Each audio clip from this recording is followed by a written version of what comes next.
My parents used to fight before every report card and PTA meeting, amongst themselves, that who's going for the next bashing from the teachers. This is where it becomes very clear that I am average, and average means you're not getting any. At the end of all this, what I think paid off was my consistency, and I had some hope in me that I will be doing something good, or maybe I will be earning well, and that I will have a good life. And therein came a major shift in my entire life.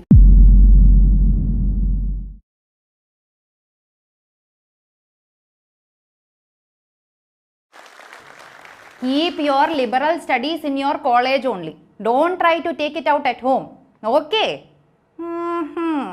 Hi, I'm Prapti. Right now I'm working as a talent with Times Internet, and this dialogue is from the one video that surprisingly did so well that I came to be known as the Malayali mother.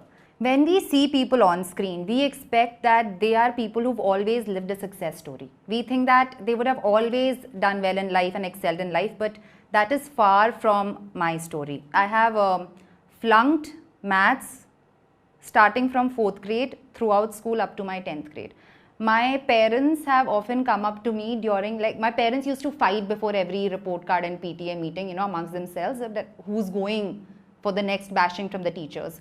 And they have always come up to me and asked that, can we just come for a PTA or, report card where there is no red mark there. Like, we just want to see all black, just barely, just pass through. Like, we'll be happy with that too. But that is also not a joy I could give them for 6 long years. And because I have been so average in life, I really wanted my parents to appreciate me like they appreciate other kids who were scoring very well. And this also obviously shows a lack of confidence. I was not someone who was very happy with my own self. I was finding value in what others think about me, and what my parents think about me, and what society probably thinks about you, or my colleagues or my teachers think about me. But that was not it, right? That is not who you are. That is not where value is attached to your person. So being told consistently that I am an average person, and the lack of confidence that came hand in hand with that, I did not have any grand expectations or aspirations in life. I had very average plans of just getting through somehow. Throughout school, the one subject that I was good at was English, which is why later I took up literature for further studies. And therein came a major shift in my entire life and the way I perceive myself, because this was finally me doing something that I liked and I'm good at. And there was a major change in everything. The way my parents were, with me. They did not expect me to just get by or get through. They wanted me to score well because they knew I could score well. Finally, there was hope. And I had some hope in me that I will be doing something good, or maybe I will be earning well, and that I will have a good life. And the quote that fishes should not be learning how to climb trees really started making sense, because when you're finally doing something and you are good at, it's very different from just getting through or just getting by. Those 3 years that I spent doing my bachelor's were the most smooth sailing years of my life. I knew exactly where I was headed. I knew exactly what I wanted to do after this would get over. I knew exactly what I wanted to be in life, what my job profile needs to look like, where I will work. It was all very confident steps that I was taking. It was not on wobbly feet. The ground beneath me was very, very firm at that one point. But all the plans that I had for me came toppling down one after the other when I entered my master's, because it was a point in life where I could not ask my parents for money for some reason. So I had to start working. And I started working at a call center, which meant that till 5 a.m. I would be working. And from 10 a.m. onwards, I'd be attending classes.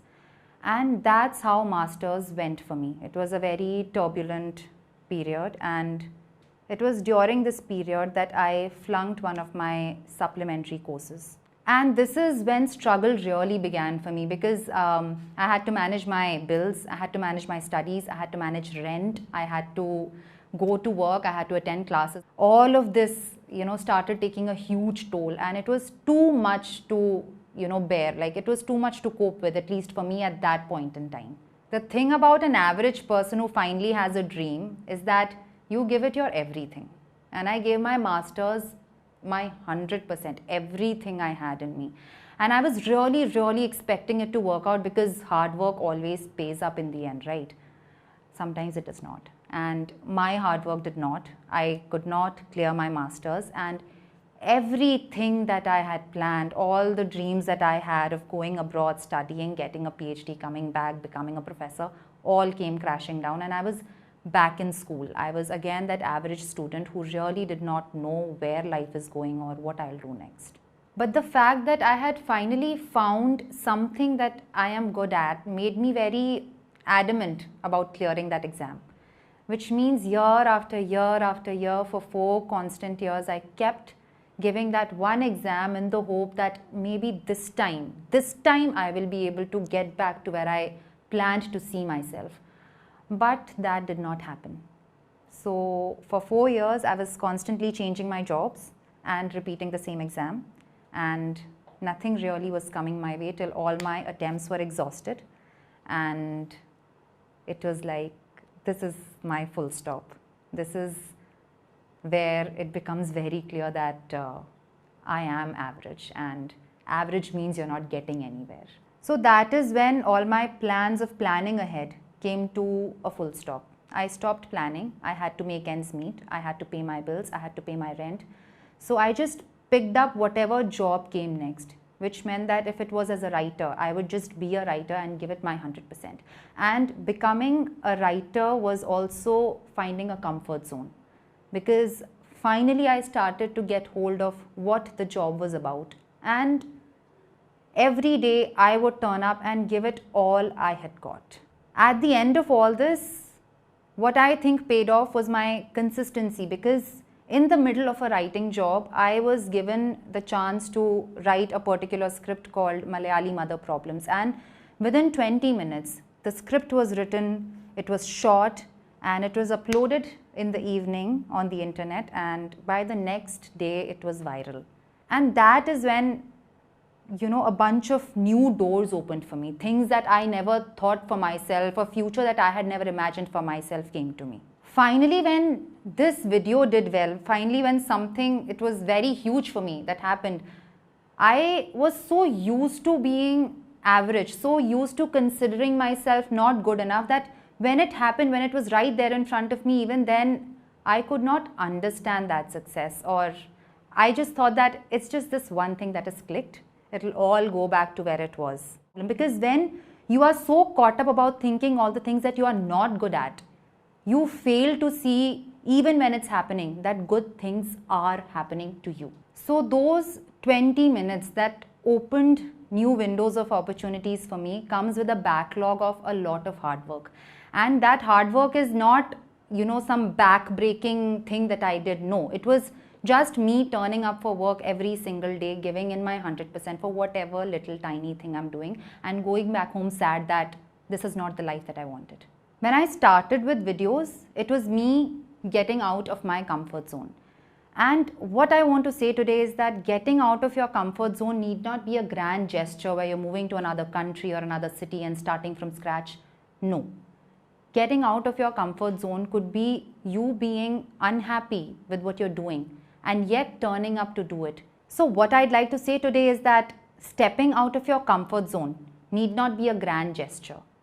It could just be you turning up for work every day, giving in your 100%, whether you're happy about it or not. Because when you're consistent at something, you never know where, who spots what, and how change comes. Because change will come.